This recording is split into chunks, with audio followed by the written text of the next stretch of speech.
وعلى أشرف المرسلين سيدنا محمد وعلى آله وصحبه وسلم.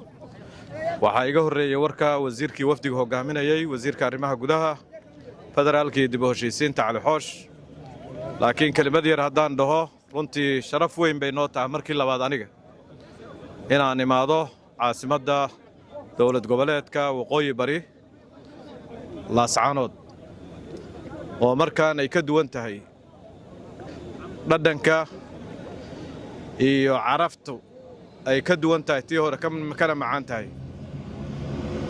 waxayna uga macaan tahay in maamulkii la yagleelay ee halganka ku yimid in maanta madaxweynihii federaalka jamhuuriyadda federaalka Soomaaliya oo imaanayo barakaynayo hambalyeeynayo asagoo xagga ka soo hambalyeeyay xagga ka soo aqoonsaday, laakiin inuu lugihiisa ku imaanayo dhadhan gaar ah leedahay.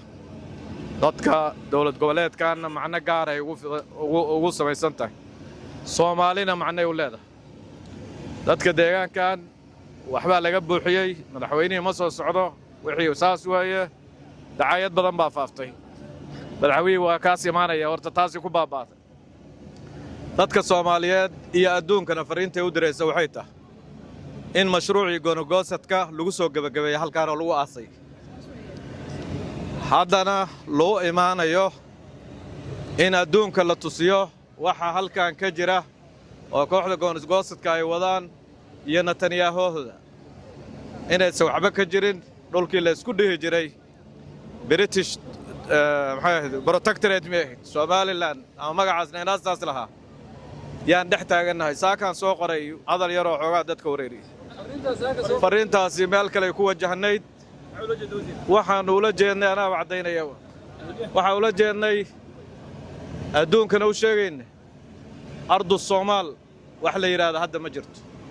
ardu Soomaal ama Somaliland waxa la isku dhihi jiray dhulka hadda aan joogno iyo midkaan kooxda go'aan-goosadka ay joogaan inaan meel ka mid ah waliba dhulka intii nuskiis inaan u soconnay ahayd fariintu adduunka loo diray, waana la diri doonaa maalmaha halka aan joogno.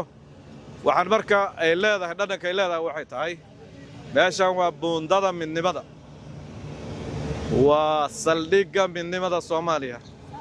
taasaa qof kasto ay tagana sharaf u tahay. wasiiradii dowladda Soomaaliya oo dhanna iyo dowladdii Soomaaliya xildhibaanadeedii iyo ummaddii Soomaaliyeedba indhaheedii iyo joogitaankoodiiba halkaan ay joogaan maalmahan. marka marti culus baa idin joogta, laydin kala dardaarmi maayo soo dhawayntooda. waxaana idinkaana runtii sababay, dadka deegaankan baa sababay in intaasoo Soomaaliya la martigeliyo ayadoon wax cabsiyi jirin.